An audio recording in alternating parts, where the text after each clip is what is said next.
এই রুহু নিয়ে যে কত গবেষণা, বুলেট প্রুফ গ্লাসের ভিতরে মুমূর্ষু রোগীকে রেখে রেখে তারা চেক করতে চেয়েছে আমেরিকান বিজ্ঞানীরা যে রুহু কোন দিক দিয়ে বের হয়। অনেকগুলো মডিউল তারা আনে, অনেক মুমূর্ষু রোগীকে গ্লাস ফিটিং করা, ইন্টেনসিভ কেয়ারে রেখে তারা অবজার্ভ করে, আর অক্সিজেন মাস্ক খুলে দিয়ে তারা দেখে যে লোকটা ছটফট করে কিভাবে মরে। মরার আগে ওজন মাপ ছিল 80 কেজি, মরে গেছে পরে আবার ওজন দিয়ে দেখে 78 কেজি, কমছে কয় কেজি? বিজ্ঞানে কয় পাইছি, সবাই কয় কি পাইছো? কয় রুহু।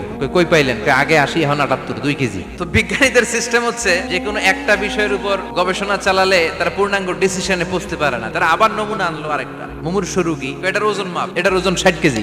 এবার মাছ খোল, মাছ খুলছে ছটফট ছটফট করে, এটা শেষ। এবার মাপ দেখ, এবার মাইপা দেখা গেছে 63 কেজি। কয় কেজি বাড়ছে? এক একটার এক এক সিস্টেম হইতেছে, কোনোটা কমে, কোনোটা বাড়ে, কোনোটা কিচ্ছু হয় না। সবাই কয় তাইলে আপনি রুহু পাইলেন কই? আগেরটা কম ছিল, মনে করছিলেন 2 কেজি কমছে, ওইটাই রুহু, এখন 3 কেজি বাইরে গেছে, মিলাইবেন কি দিয়া? আল্লাহ ডেকে বলে, গোলাম কিয়ামত পর্যন্ত একটার পর একটা মুমূর্ষু রোগীকে বুলেট প্রুফ গ্লাসের ভেতরে ঢুকাতে পারবি, গবেষণা করতে পারবি, মাগার রুহু খুঁজে পাবি না। চিল্লায় বলেন ঠিক কিনা? কারণ এই রুহুর মালিক কে?